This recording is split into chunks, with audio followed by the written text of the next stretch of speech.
and it's this is what this is. And a lot of people, it shows up in their language. It's a past tense use. They'll say, I had a thought. Yeah. And that's exactly right. You already had the thought. Yeah. This is not a new thought. You are not thinking. You already had this thought. Yeah. And it just occurred to you that you had one. And so you offered it. Yeah. And that doesn't make that thought bad, but it's not thinking. Yeah. Thinking is having a thought about a thought. Yeah. Right. Mm-hmm. Which is actually harder than most of us think. Yeah. So this is one of the core values, because it's for the reasons you described, is the ability to expand the way you see the world increases our ability to influence the world as it is. Yeah. And if I get myself stuck in one point of view, all other views of the world are now not within my domain. Yeah. And so the ability to have that expanded view and being able to walk around something sufficiently it's actually a practice that you can do. Yeah. And I think that's what thinking is. And I hate it when people make the distinction between thinking and feeling. Yeah. Pull those two things apart. That in some circles you hear them, people think that you make all the adjustments in your heart, not in your head. Yeah. And then they'll say the longest road in the world is from your head to your heart. Yeah. And I'm like, if that's true, then the longest road in the world is also from your heart to your head. Right. And Yeah. I know a lot of people who have all the feels, but they don't think. Yeah. Yeah. And it's the integration of the two that's what I mean by think, to actually be, and we might call that seeing, to be able to integrate your mind, your heart, and your gut in a way that causes you to be able to see better, I think is an unfair competitive advantage for leaders. Yeah. So metacognition becomes a core value for us, because I think it's this heightened capacity to see reality as it is. Yeah. How does that idea land in your thinking or in your world? I mean, it's one of those things where I feel like that comes easy to me in a lot of different ways. So how would you teach it? But that's the challenge. Right. Right. The challenge is the fact that Wait a minute. Has it always come easy to you? I think so. Okay. I mean, I think so. And maybe I'm, So we're talking about personality preferences now. Yeah. Okay. Yeah. So I'm not talking about the part that comes easy. That it's like a 7-foot person saying dunking is easy. Yeah. Okay, but you still have to learn how to jump. Yeah. You still need core strength and all that stuff. There's a transferable wisdom of how to dunk the ball, because it turns out 6-foot people can do it too. Yeah. Right. So you might have a starting advantage here, but there's something about that is transferable. Yeah, for sure. Right. Yeah. How would you teach someone, or how would you encourage someone in this? Yeah. I'm still on it. I want to know how. Yeah. I mean, I want you to think about that. I mean, I love this idea, but I'll first touch on what makes it challenging for me. Like for me, that idea comes easy because it's the way I think. It's the way I feel like I'm wired.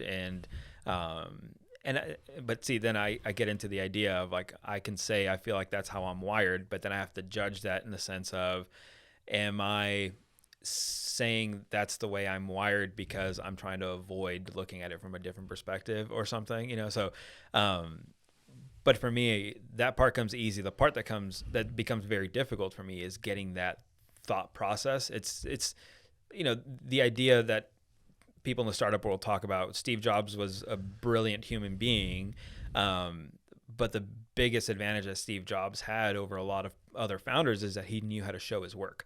Even if it was him sitting in a conference room on a whiteboard by himself for 2 days, he would write everything up, and then he'd bring in the right people, and then he'd be able to give them the big idea, but also walk them through the process of how he got there. Right. That part's difficult for me because my whiteboard is in here. So it's really difficult to show my work in the sense of being able to walk you from point A to point B of how I actually got there.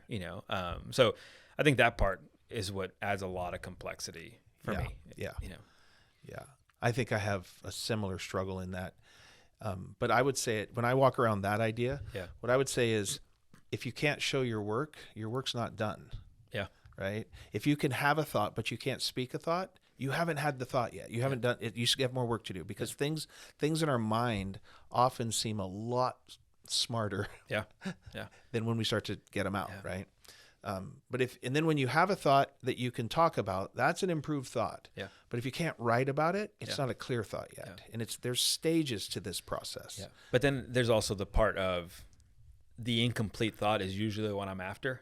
What do you mean by that? Like, I'm not after a complete thought in my own mind without it being an iterative process. I iterate to a certain extent in my own mind, but I know that the thought that I'm bringing out is an incomplete thought. Right. Maybe I've thought through it and I could articulate it, but to me, I'm bringing it out in a sense of it's still an incomplete thought. But you can put it on the table and people can now contribute to it and play with it. Yeah. Or it can have impact on the conversation. Right. Yeah. Yeah.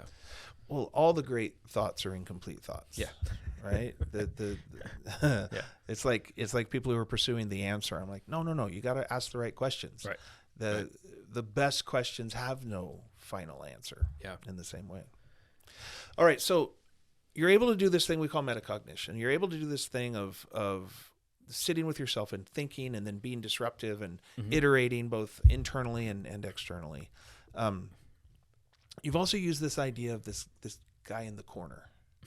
Yeah. Right. Another part of your story is wrestling through this guy in the corner. First of all, tell us what was the guy in the corner in the early stages? What was the hard part of that?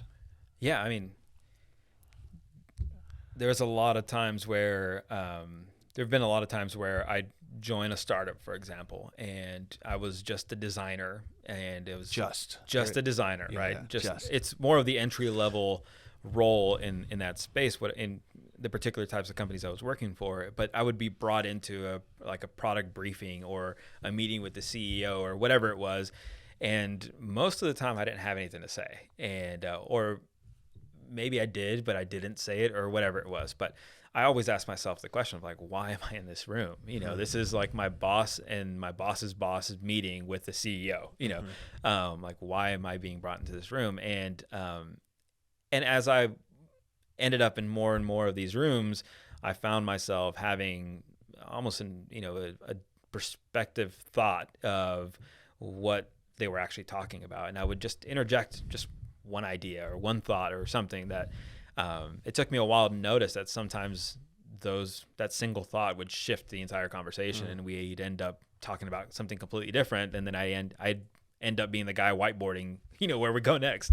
And I didn't find a ton of value for that. And I thought it made things really difficult and, climbing up the ladder and all that kind of stuff where, some of my peers who had more experience than me or, had more authority or whatever it may be, found me in these rooms and I would say something, it would kind of crush a lot of things. And so I started almost in the sense of like, people would tell me I come off as very confident. I'm like, really? I feel so insecure in this room right now, or things like that. Or I'm very intimidating. As soon as they see me in the room, it's like, oh my gosh, Balton is here, and what's he going to change now? And I was like, no, like that's not my intention at all. I didn't. Well, but you disrupt things, you break things. But I didn't. I mean, I know it.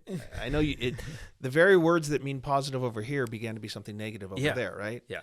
So I started really struggling with that. And I think for years I struggled with that. And even moving to Reading, I struggled with that quite a bit where I would find myself sitting by myself on one side of the conference table and a lot of my peers on the other side and a lot of these, types of conversations. And I'm like, guys, I thought we were trying to make this better, and but I almost thought I had some sort of mental issue or something where I'm not reading the cues of I'm actually stepping on your toes and stuff. But to me, those things didn't matter. It was like we're driving the idea forward. We're all going to benefit by this moving forward. So I had to improve a lot when it came to collaboration and bringing people into the process and showing my work as to why we got there and stuff. And I struggled a lot with the scenarios where, I'd have this incomplete thought, but it was already 5 steps in. And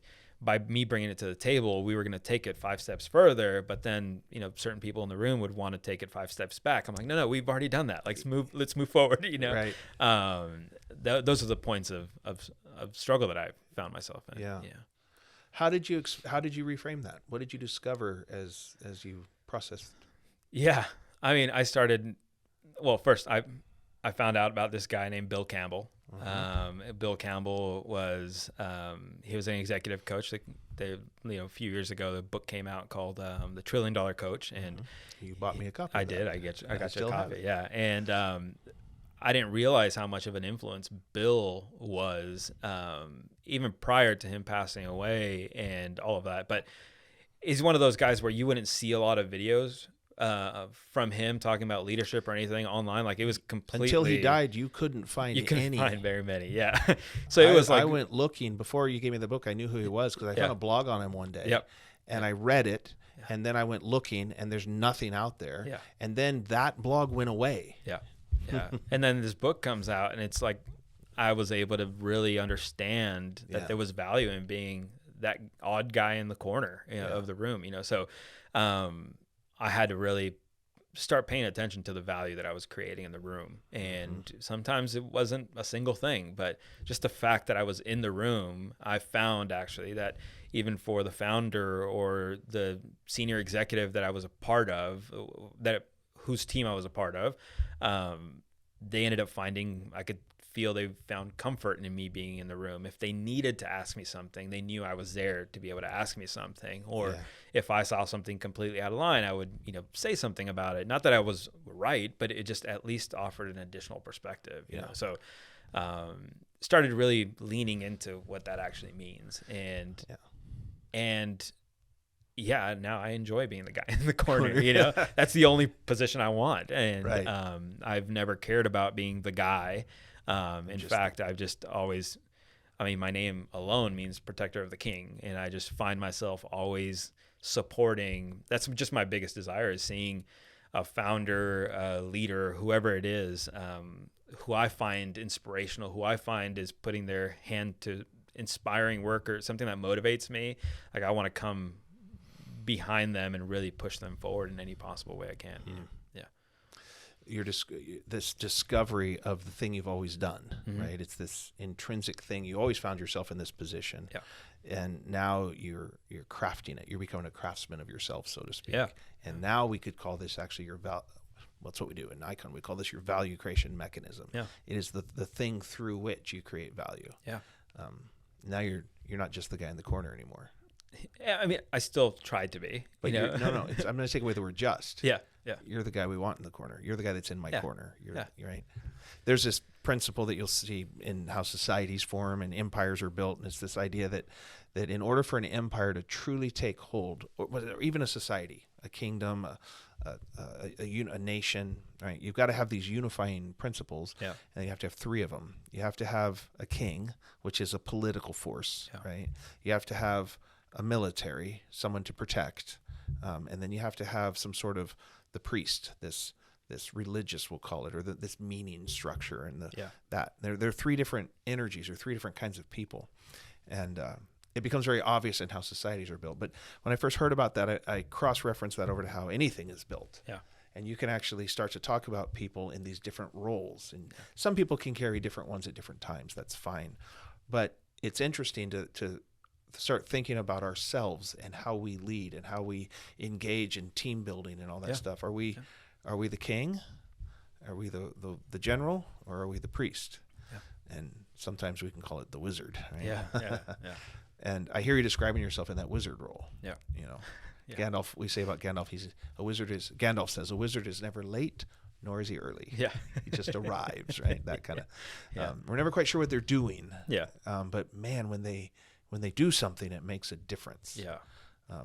And I struggle a lot with the idea of, like, I think about it as like the sage, or something like that. But I struggle with when people say, that person has a gift of wisdom or something like that. And I can see that being true, and that might be the case, but I would never say that about myself. Well, and the challenge with words like sage and wisdom is those things do take time. You don't get to claim those in your 20s or 30s, we'll say. But you don't get to be the king either. A lot of these roles, to truly live into them, takes decades. But you can also sort of see where people are going, what track they're on, so to speak. And again, these are roles that you don't have to necessarily claim. That title isn't the most important part. It's, are you doing it? Are you living into this? And do you understand what role, what path you're on? And so when you get in a room, is it, you see power struggles amongst people who are both trying to be kings. It's like, well, we got two kings. Yeah. We're going to have to let them duke it out at some level. Yeah. But when a wizard tries to take the role of a king, it's like, whoa, buddy. Yeah. Yeah. Yeah. But it's still, at the same time, it's like one of the things I still struggle with today is not everybody values that role. Right. You know, not everybody values that role. And I don't think it's the lack of value for the role itself. I think it's a lack of understanding. Yep. And I feel like there's a lot of kings that come into the scenario where they're like, oh, well, that's another king. And we got to confront that. And it's like, no, you don't understand. You are the king and I'm here to support you kind of thing, But that happens through leadership transitions and all that kind of stuff. Like I said, I've been with Bethel Music for quite some time, and there's been a lot of leadership that has come through, and I find the same struggle or clashing or whatever you want to call it at the beginning until I do something where they see that it's in their best interest for the overall. It's not a threat. It's not a threat. I'm not here. Yeah, I don't want to be the guy. Like, please. Right. Yeah. Yeah.